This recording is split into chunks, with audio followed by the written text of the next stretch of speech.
Welcome back students, HR4U में एक बार फिर से आपका स्वागत है।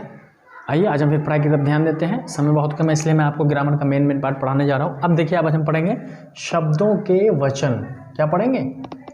वचन किसे कहते हैं। शायद आप जानते भी होंगे, लेकिन आइए आज अच्छे से जानते हैं वचन की शिक्षक। देखिए, शब्द के उस रूप को वचन कहते हैं जिससे उसके एक या अनेक होने का बोध, यानी ऐसा कोई शब्द जिससे एक प्राणी, वस्तु, व्यक्ति, संज्ञा या अनेक संज्ञा का पता चलता हो, उसे हम वचन कहते हैं। तो आप पहले ये समझ गए वचन किसे कहते हैं, जिससे एक संज्ञा या फिर अनेक संज्ञा का पता चलता हो, उसे हम वचन कहते हैं। अब हम जानते हैं कि वचन कितने प्रकार के होते हैं। वचन के दो प्रकार हैं। सवाल होगा वचन कितने प्रकार के होते हैं, तो वचन आपके दो प्रकार के होते हैं, एक वचन, बहुवचन। एक यानी एक वचन, बहु यानी बहुत। बहु का अर्थ हो जाता है बहुत। बहुवचन यानी जिसकी संख्या, नाउन की संख्या बढ़ जाए, उसे हम बहुवचन। अब हम जानेंगे कि एक वचन किसे कहते हैं, फिर बहुवचन किसे कहते हैं। तो हम पहले जानते हैं कि एक वचन किसे कहते हैं। क्या लिखा आपका ये एक वचन।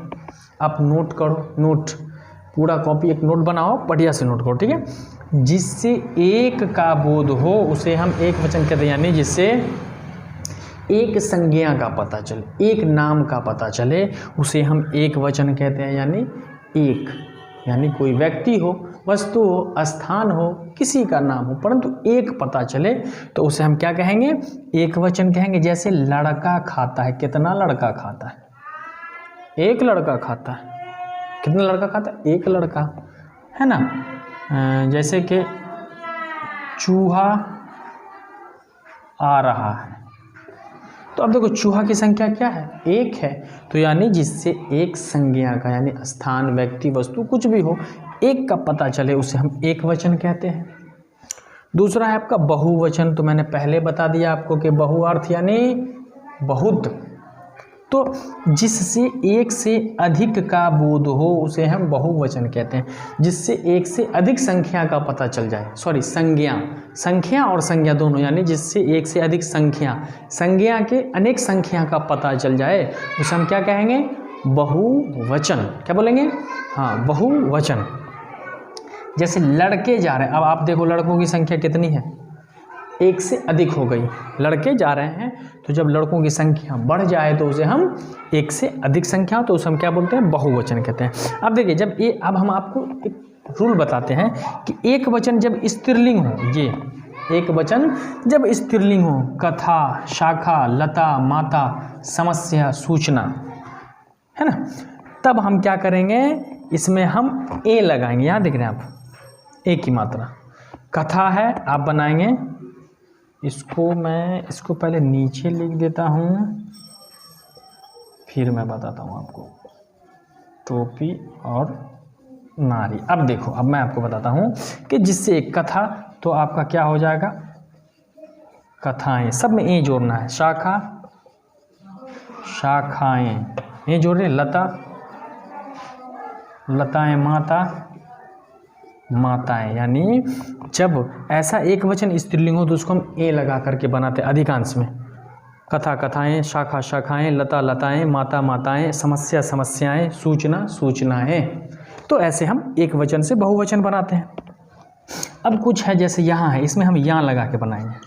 क्या बनाएंगे, यहाँ। तिथि, तो आपका बनता है तिथियाँ। स्त्री, स्त्रियाँ। टोपी, टोपियाँ। नारी, नारियाँ। तो कुछ ऐसे शब्द होते हैं जिसको स्त्रीलिंग से पुल्लिंग हम बनाएंगे, तो यहाँ लगेगा तिथि, तिथियाँ, स्त्री। तो उसको याद रखोगे आप, हर्षी की मात्रा हो या दीर्घी की मात्रा हो, ये हर्षी, ये दीर्घी, यानी मात्रा जो होगी वो तिथि में दीर्घी की मात्रा है, तब भी यहाँ लगेगा। स्त्री तब भी यहाँ, नारी, यानी स्त्री मतलब कि हर्षी की मात्रा हो, ये वाला मात्रा, ये जो है आपका, ये हर्षी की मात्रा हो, या दोनों में यहाँ लगेगा इसे। अब यहाँ देखो, भाववाचक संज्ञा जब भी होगा तो सदा एक वचन मानते हैं। यहाँ देखो, भाववाचक संज्ञा जो भी होगी, बुढ़ापा, ठंडी, सर्दी संज्ञा है, तो इसको हम सदा एक वचन मानते हैं।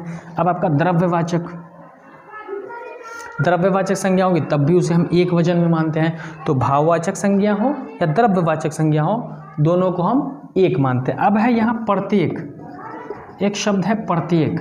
तो प्रत्येक व्यक्ति आ रहे हैं, प्रत्येक लोग नाराज़ हैं, प्रत्येक विद्यार्थी पढ़ते, इस प्रत्येक को भी हम एक वचन ही मानते हैं। प्रत्येक को क्या मानते हैं? एक वचन मानते हैं। इंग्लिश में भी इसको एक माना जाता है, प्रत्येक को हम एक वचन में मानते हैं। तो यानी भाववाचक संज्ञा एक, द्रव्यवाचक संज्ञा एक वचन माना जाएगा, सदा एक वचन माना जाएगा।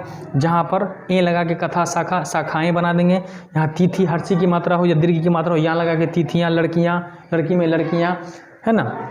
उसके बाद होता है कि जैसे कि स्त्री, स्त्रियाँ इत्यादि। तो मैंने आपको पढ़ाया वचन, वचन किसे कहते हैं? वचन एक या अनेक संख्या के संज्ञाओं को कहते हैं। वचन दो प्रकार के होते हैं, एक वचन, बहुवचन, जिससे एक प्राणी व्यक्ति वस्तु का बोध हो, एक वचन जिससे अनेक, उसको बहुवचन। इसके कई रूप होते हैं, बनाने के तरीके होते हैं, लेकिन ये आप याद रखो कि भाववाचक संज्ञा सदा एक वचन होगा और द्रव्यवाचक संज्ञा सदा एक वचन होगा। प्रत्येक को हम हमेशा एक वचन में रखते हैं, ये ट्रिक है। अब मैं आशा करता हूँ कि आप क्लास अच्छे से अटेंड करें, आप समझ चुके हैं। आप नए हैं तो चैनल को लाइक और सब्सक्राइब जरूर करें। Thanks for watching, best of luck.